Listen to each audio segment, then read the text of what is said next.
अंतरिक्ष में भारत करेगा कमाल, चीन में हो जाएगा बवाल। सैन्य सैटेलाइट से चीन की हर हरकत पर अब होगी नजर। ड्रैगन का तगड़ा ताबीज बनाने की तैयारी में भारत। भारतीय सेना अब निकालेगी चीनी सेना का पूरा तेल। ऐसा करेगी खेल, चीनी सेना हो जाएगी फेल।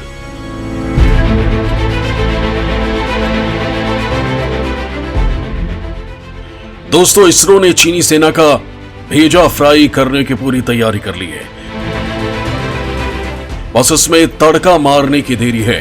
फिर चीन के प्यादों का भारतीय सेना ऐसा तेल निकालेगी कि उनको उनकी नानी याद आ जाएगी। जिस ताकत का उन्हें गुमान है वो भारतीय वीरों के आगे 9-11 हो जाएगा, क्योंकि अब भारतीय सपूतों को चालबाज चीन की हर हरकत की जानकारी होगी। लिहाजा भारत के खिलाफ उसका कोई भी कदम उसकी बैंड बजा देगा। दोस्तों, दरअसल 2 साल पहले जिस सैन्य सैटेलाइट का प्रस्ताव सरकार ने रखा था उसे मंजूरी मिल गई है। बस उसके इम्प्लीमेंट होने की देर है। फिर चीन के कब्र खोदने में मादरे हिंद के सपूतों को जरा भी देर नहीं लगेगी। भारत के इस कदम से चीन की सांसें अब फूलने लगी हैं, फेफड़े दम भरने लगे हैं। हालत ये हो गई है कि दिमाग के पेचिस ने चीन का फ्यूज उड़ा दिया है और सेमीकंडक्टर से धुआं निकलने लगा है। इसरो ने उसका ऐसा तगड़ा ताबीज बना दिया है कि उसे समझ में नहीं आ रहा कि आखिर भारत के इस तोड़ को वो जवाब कैसे दे। इधर बेचारे पाकिस्तान की तो पहले से ही पुक पुक हो रही है और अब अपने अब्बा जान का हाल देखकर तो उससे पसीने छूटने लगे हैं। यानी दोस्तों, बहुत कुछ ऐसा धमाकेदार होने वाला है जिससे हर भारतीय का सीना गर्व से चौड़ा हो जाएगा और वो मोदी मोदी चिल्लाएगा। लेकिन ऐसा होने क्या वाला है, मैं आज आपको ये बताने वाला हूं।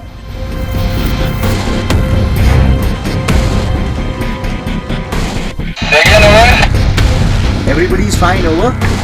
Yeah, everyone is fine. This is doing a lunch.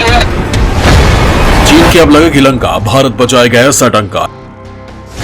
ISRO भारतीय सेना को देगा अचूक ब्रह्मास्त्र। दोस्तों, इसरो ने भारतीयों का सीना गर्व से चौड़ा करने का कई मौका दिया है, लेकिन इस बार जो इसरो करने जा रहा है वो चीनी सेना के ऊपर भारी पड़ने वाला है। इसरो को ये ऐसा हथौड़ा है जिससे चीनी सेना का दिमाग घूम जाएगा और भारतीय सेना उसका अक्ल ठिकाने लगा देगी। दोस्तों, दरअसल भारतीय सेना बेहद ताकतवर होने वाली है, क्योंकि केंद्र सरकार ने घोषणा की थी कि वो भारतीय मिलिट्री के लिए अलग सैटेलाइट लॉन्च करेगी, जिसमें GSAT-7B और GSAT-7R शामिल है। इन सैन्य उपग्रहों की मंजूरी मिल गई है। इस सैन्य सैटेलाइटों के बारे में मैं आपको विस्तार से बताऊंगा, लेकिन उससे पहले ये जान लीजिए कि भारतीय सेना के पास कुल कितने सैन्य उपकरण हैं। दोस्तों, इसकी जानकारी फिलहाल सार्वजनिक नहीं की गई है, लेकिन ऐसा माना जाता है कि भारत के पास कुल 7 मिलिट्री सैटेलाइट हैं। इनमें GSAT-7A, GSAT-7 और माइक्रोसैट-R सबसे नवीनतम है और आसमान से भारतीय सेना के लिए कई तरह की जानकारियां भेजते हैं। दोस्तों, यहां सवाल उठता है कि आखिर ये सैन्य सैटेलाइट होती क्या है। चलिए आपको वो भी बता देता हूं। क्या होती है सैन्य सैटेलाइट, कैसे करती है सेना की मदद, पहला मिलिट्री सैटेलाइट कहां आया। दोस्तों, मिलिट्री सैटेलाइट आमतौर पर आर्टिफिशियल सैटेलाइट की तरह होती है, लेकिन इनका इस्तेमाल खास तौर पर मिलिट्री के लिए किया जाता है। किसी भी सैन्य मिशन में सबसे अहम भूमिका खुफिया जानकारी, नेविगेशन और सैन्य संचार का होता है। अब ये सभी का काम सीधे सैटेलाइट के जरिए किया जाता है, लेकिन लगातार ऐसा देखा जाता था कि दूसरे कामों के लिए भेजे गए सैटेलाइट सेना की जरूरतों पर खरे नहीं उतरते थे।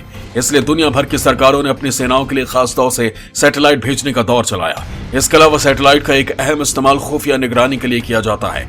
मिलिट्री सैटेलाइट आमतौर पर पड़ोसी और अन्य परस्पर देशों जिनसे खतरा होता है उनके रक्षा उपकरणों, मिलिट्री कैंपों पर नजर लगाए रखते हैं। इसमें सबसे नए तरीके के सैटेलाइट पूर्व चेतावनी देने वाले होते हैं। ये दुश्मन देश में युद्ध की तैयारियों की जानकारी मुहैया करा देते हैं। दोस्तों, यहाँ आपको बता दूं कि रूस यूक्रेन युद्ध में इसी सैन्य सैटेलाइट के जरिए अमेरिका रूस के हर सैन्य गतिविधि की जानकारी यूक्रेन को देता था। अमेरिका से मिली इसी जानकारी के हिसाब से यूक्रेन अपने सैनिकों को तैनात करता था, जिसका नतीजा रूस को भारी नुकसान उठाना पड़ता था। हालांकि अमेरिका इस मामले में 1960 से ही सक्रिय हो गया था। अमेरिका ने 1950 के दशक में ही अपने नेवी को नेविगेशन की सुविधा देने के लिए पहला सैटेलाइट लॉन्च कर दिया था। एक रिपोर्ट के मुताबिक अंतरिक्ष में अभी तक 320 मिलिट्री सैटेलाइट भेजे जा चुके हैं। चीन भी इसी रास्ते को अख्तियार करते हुए ओगन सीरीज की 30D, 30E और 30F को इतना ताकतवर बना चुका है कि ये दुश्मनों के ठिकानों की महीन जानकारियां भी जुटा लेती हैं। दोस्तों, यहां सवाल फिर खड़ा होता है कि किस देश के पास कितनी मिलिट्री सैटेलाइट है। दोस्तों, यूं तो विश्व पटल पर अपने देश के मिलिट्री के लिए अंतरिक्ष में सैटेलाइट भेजने के मामले में भारत 6ठे स्थान पर है, लेकिन पहले स्थान पर काबिज यूनाइटेड स्टेट के सामने भारत अभी काफी पीछे है। आइए एक नजर विश्व के उन प्रमुख देशों पर डाल लेते हैं जो मिलिट्री सैटेलाइट पर काम कर रहे हैं। यूनाइटेड स्टेट 123 मिलिट्री सैटेलाइट, रूस 74 मिलिट्री सैटेलाइट, चीन 68 military satellite, France 8 military satellite, Israel 8 military satellite, Bharat 7 military satellite, United Kingdom 7 military satellite, Germany 7, Italy 6, Japan 4 military satellite, Turkey 2 military satellite, संयुक्त अरब अमीरात 2 military satellite, Spain 2 military satellite, Canada 1 military satellite, Algeria 1 military satellite, Mexico 1, Australia 1 military satellite, Chile 1 military satellite, Pakistan 1 military satellite. दोस्तों, space में सबसे ज्यादा ताकतवर satellite America और रूस के हैं। अमेरिका के मिलिट्री सैटेलाइट के पहले प्रोजेक्ट का नाम वेपन सिस्टम 117L था। इसके बाद कोरोना, कैनियोन, एक्वाकैट, ओरियन, मैग्नम और ट्रम्पेट जैसे बड़े मिलिट्री सैटेलाइट प्रोजेक्ट लॉन्च किए।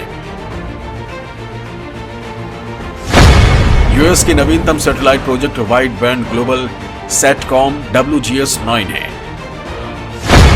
यह अंतरिक्ष में युद्ध करने की क्षमता भी रखता है। इससे संपर्क करके मिसाइलें भी छोड़ी जा सकती हैं। जरूरत पड़ने पर यह अंतरिक्ष में दुश्मन सैटेलाइट को ध्वस्त भी कर सकता है। इसी तरह रूस ने सोवियत संघ के साथ मिलकर 1960 के दशक में ही अपने मिलिट्री के लिए स्पेस एक स्टेशन बनाने की प्रक्रिया शुरू कर दी थी। इसके पहले प्रोजेक्ट का नाम अल्मास था। साल 1973 से 1976 के बीच रूस ने अंतरिक्ष में सैल्यूट 2, 3 और 5 नाम से मिलिट्री के लिए खास स्पेस स्टेशन स्थापित कर दिए थे। रूस की सैटेलाइट कॉस्मोस 2524 देश को मिसाइल के द्वारा होने वाले हमलों के बारे में समय रहते सूचित कर देती है। दोस्तों, ये बात हो गई है अमेरिका और रूस की, लेकिन हमारे दो पड़ोसी दुश्मन देश जो हमें देखकर दिन रात जलते भुनते हैं, आखिर वो इस पायदान में कहां खड़े हैं? सैन्य सैटेलाइट भेजने में चीन और पाक कहां है? भारत को इन देशों के सैटेलाइट से कितना खतरा?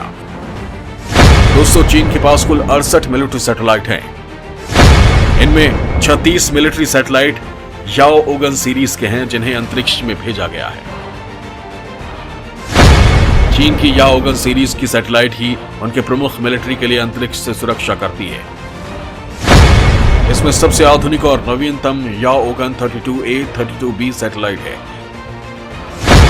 चीन ने FSW series, BD series, ST series की सैटेलाइट भेज रखी है। चीन की ओर से अंतरिक्ष में भेजे जाने वाले सैटेलाइटों के 9 प्रकार हैं। पाकिस्तान के पास एक ही मिलिट्री सैटेलाइट है, पाकिस्तान रिमोट सेंसिंग सैटेलाइट। इसे पाकिस्तान ने चीन की मदद से लॉन्च किया था। हालांकि इसके अलावा भारत के किसी भी पड़ोसी देश के पास मिलिट्री सैटेलाइट नहीं है। बांग्लादेश, भूटान, नेपाल, श्रीलंका, म्यांमार ये सभी देश ये सुविधा जरूरत पड़ने से अपने मित्र देशों के सैटेलाइट से सुविधाएं मांगते हैं। वहीं भारत की बात करें तो वो भी इस दिशा में तेजी से आगे बढ़ रहा है। मिलिट्री सैटेलाइट में भारत की रफ्तार क्या? चीन पर नजर रखने के लिए सैन्य सैटेलाइट कितना जरूरी? दोस्तों, भारतीय वायुसेना अंतरिक्ष में प्रभावशाली ऑपरेशन को अंजाम दे सकती है। बिना किसी को खबर लगे योजनाबद्ध तरीके से हमला कर सकती है। यह बात अब किसी से छिपी नहीं है, लेकिन इसमें एक बेहद अहम भूमिका इसरो की रही है। इसरो पाकिस्तान के करीब 87% इलाके के चप्पे चप्पे की हाई डेफिनेशन क्वालिटी की तस्वीरें और विजुअल इंडियन एयरफोर्स को मुहैया करा रहा है। अब इसरो की सैटेलाइट इतनी उन्नत है कि अंतरिक्ष से ही वो पाकिस्तान पर बाज जैसी नजर बनाए हुए है। जानकारी के मुताबिक भारतीय सैटेलाइट पाकिस्तान के कुल करीब 8.8 लाख स्क्वायर मीटर क्षेत्र से करीब 7.7 लाख स्क्वायर मीटर के ऊपर लगातार मैपिंग कर रहे हैं। साथ ही भारतीय सेना के आला अधिकारियों को लगातार 0.65 मीटर ऊपर से लिए गए HD तस्वीरों से रूबरू करवा रहा है। सूत्रों के मुताबिक भारत के करीब 14 पड़ोसी देशों के 55 लाख स्क्वायर मीटर क्षेत्र भारतीय सैटेलाइट्स के कैमरों की जद में है। हालांकि चीन से संबंधित आंकड़े तत्काल मुहैया नहीं हो पाते, क्योंकि चीनी क्षेत्र की जानकारियां केवल कुछ खास भारतीय सैटेलाइट ही दे पाती हैं। दोस्तों, भारत का पहला मिलिट्री सैटेलाइट GSAT-7 है।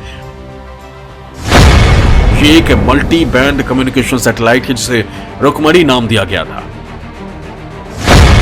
ये UHF, C और KU बैंड प्रसारित करने वाले पेलोड्स के साथ भारत के ऊपर जियोसिंक्रोनस ऑर्बिट में तैनात है। ये पूरी तरह से मिलिट्री सैटेलाइट है। इसका इस्तेमाल सिर्फ भारतीय सैन्य संस्थाएं और भारतीय नौसेना करती है। 19 दिसंबर 2018 में लॉन्च किए गए मिलिट्री सैटेलाइट GSAT-7A को एंग्री बर्ड बुलाया जाता है। ये सैटेलाइट सैन्य संस्थानों को संचार की सुविधा तो देता है, इससे सबसे ज्यादा मदद भारतीय वायुसेना को मिलती है। ये वायुसेना की नेटवर्किंग क्षमता को कई गुना बढ़ा देता है। इसकी मदद से ही वायुसेना भारतीय आसमान में निगरानी रखने से ज्यादा सक्षम हो पाती है। भारतीय नौसेना ने GSAT-7R की मांग की है, जो GSAT को रिप्लेस करेगा। इसके अलावा GSAT-7B की बात चल रही है। GSAT-7C की भी योजना है। साल 2022 में GSAT-7R, GSAT-7C, GSAT-32 को साल 2022 और 2023 में लॉन्च किया जाएगा। इनकी लॉन्चिंग GSLV Mk2 रॉकेट से किए जाने की संभावना है। इनमें GSAT-32 पूरी तरह से मिलिट्री सैटेलाइट नहीं है। जरूरत पड़ने पर इसका इस्तेमाल सैन्य संस्थानों के लिए किया जा सकता है। दोस्तों, सामान्यतः कार्टोग्राफी की सैटेलाइट्स यानी अर्थ ऑब्जर्वेशन वाली सैटेलाइट्स का उपयोग कथित तौर पर मिलिट्री करती है। जैसे सर्जिकल और एयर स्ट्राइक समेत चीन के साथ विवाद के समय कार्टोसैट, DSAT सीरीज के सैटेलाइट्स को निगरानी के लिए लगाया गया था।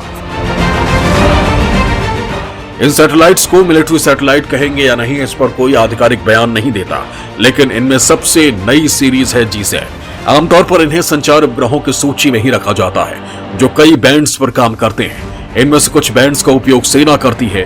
2 साल के अंदर चीन और पाकिस्तान से सटी देश की सीमाएं अब और ज्यादा सुरक्षित होने वाली हैं, क्योंकि रक्षा मंत्रालय ने मिलिट्री सैटेलाइट समेत 8,357 करोड़ रुपए की खरीदारी के निर्देश दिए थे, जिसमें सबसे ज्यादा काम की चीज होगी सैन्य उपग्रह।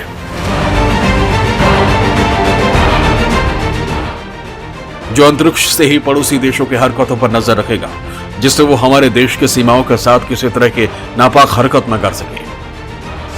GSAT सैटेलाइट है क्या? अंतरिक्ष में कितने GSAT सैटेलाइट? दोस्तों, GSAT भारतीय अंतरिक्ष अनुसंधान संगठन द्वारा विकसित मल्टीबैंड सैन्य संचार उपग्रह है। आमतौर पर इसमें UHF, C बैंड और KU बैंड के ट्रांसपोंडर्स लगे होते हैं, जो अलग अलग बैंड्स पर रेडियो फ्रीक्वेंसी भेजते हैं, जिससे आसान और सुरक्षित तरीके से संचार स्थापित हो सके। इनका सबसे ज्यादा इस्तेमाल मिलिट्री संचार में होता है, ताकि फाइटर जेट सही समय पर टारगेट पर पहुंच सके। नौसेना आराम से युद्धपोतों और सबमरीन को रणनीति के अनुसार तैनात कर सके और सेना सीमाओं पर ही सही पोजीशन पर निगरानी कर सके। मिलिट्री सैटेलाइट्स के बारे में तो पुख्ता जानकारी देने से सरकारी संस्थाएं बचती हैं, लेकिन एक अनुमान के मुताबिक अंतरिक्ष में इस समय 10 GSAT सैटेलाइट्स हैं, जिसमें से 168 ट्रांसपोंडर्स लगे हैं, यानी संचार के लिए तरंगे फेंकने वाले यंत्र। इनमें से 95 ट्रांसपोंडर्स को ब्रॉडकास्टर्स को लीज पर दिया गया है। ये ट्रांसपोंडर्स C, एक्सटेंडेड C और KU बैंड्स के तहत टेलीकम्युनिकेशन, टेलीविजन ब्रॉडकास्टिंग, मौसम का पूर्वानुमान, आपदा की सूचना, खोज और राहत कार्य में मदद का काम किया जाता है। जय हिंद, जय भारत।